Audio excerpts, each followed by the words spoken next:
In the heart of Spanish Andalusia, far from the hiking trails and bustling cities, stood the Hacienda de Valdemar, a gloomy and majestic manor house surrounded by olive groves, as if trying to hide it from prying eyes. The history of this house was steeped in blood, madness, and an ancient curse that had been passed down from generation to generation.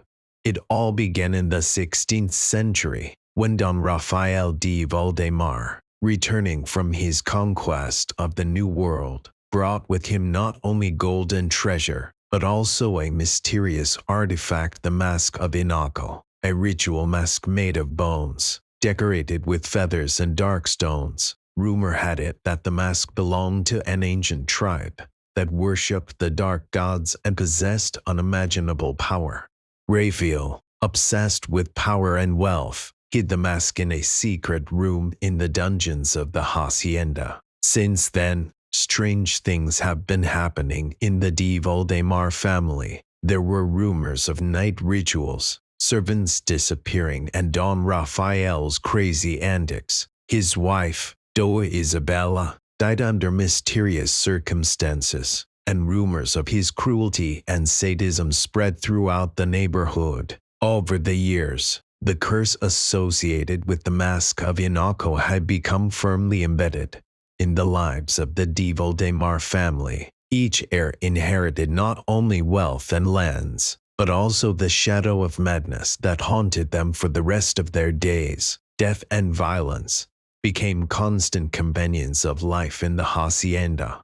Several centuries have passed. At the beginning of the 20th century, Don Alejandro de Valdemar lived in the hacienda, an educated and progressive man trying to escape his family's dark legacy. He farmed, supported the local peasants, and tried to lead a quiet and measured life. But the curse did not leave him alone.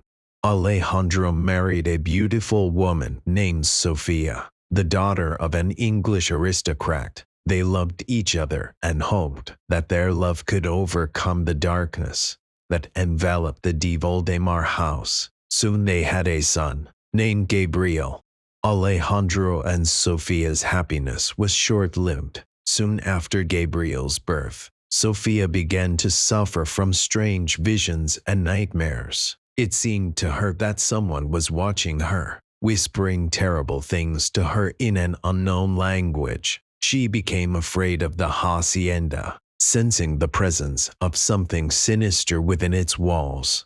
Concerned about his wife's condition, Alejandro consulted doctors, but they could not find any physical or mental abnormalities. Sofia continued to suffer, and her condition worsened with each passing day. One night, Alejandro woke up to an eerie scream. He rushed into Sofia's room and found her dead, lying on the floor. There was horror on her face and strangulation marks on her neck.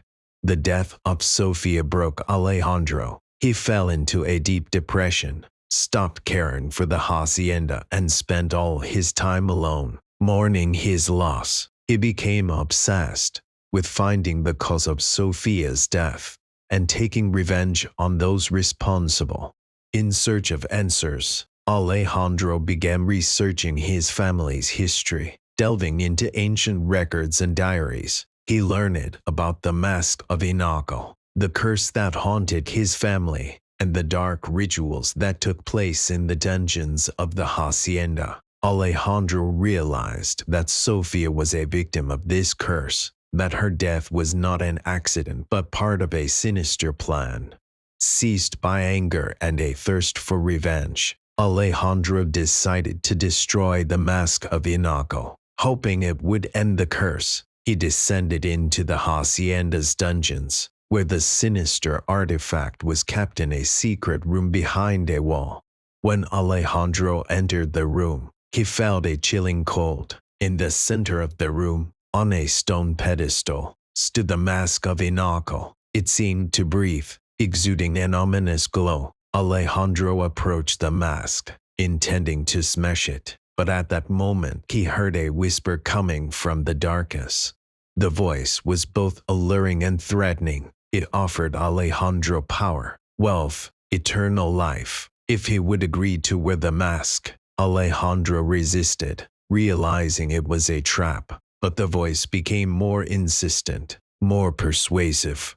In the end, Alejandro couldn't take it anymore. Desperate for revenge, he put on the mask of Inaco. In that instant, his mind was filled with other people's thoughts, other people's memories, other people's desires. It was no longer Alejandro de Valdemar. He became a vessel for an ancient evil, for a dark force yearning to break free.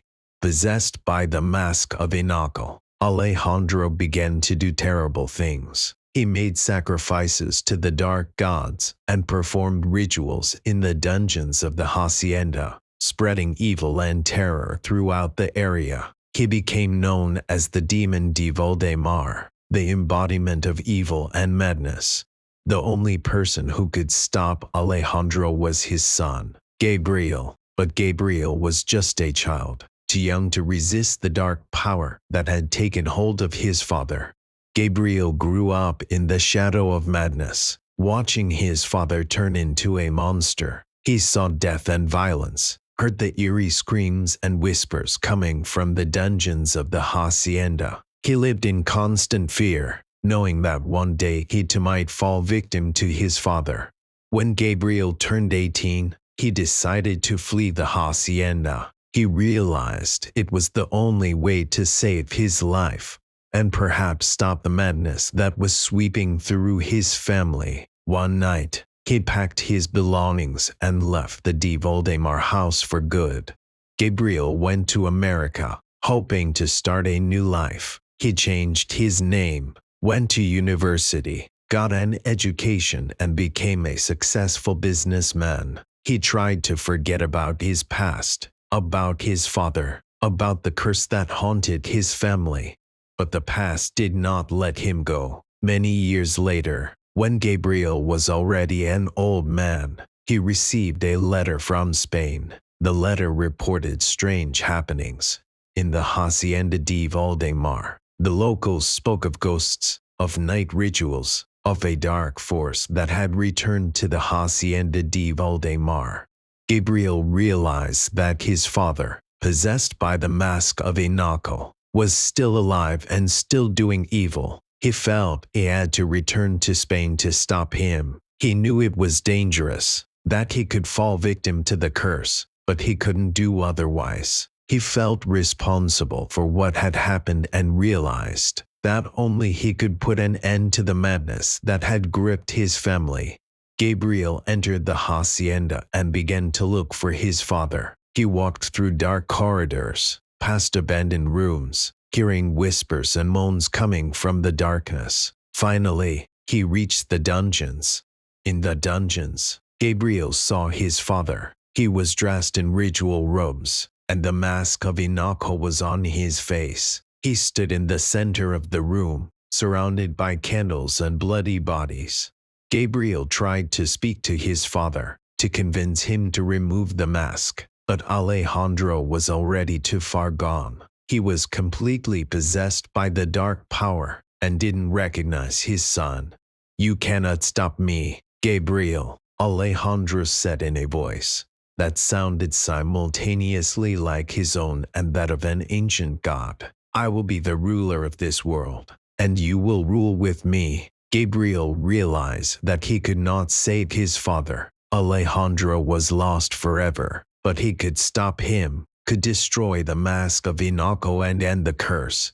Gabriel pulled out the gun he had brought with him and shot his father. Alejandro fell to the ground, and the mask of Inaco flew aside. In the same instant, the dark power that had taken hold of Alejandro broke free, filling the entire room.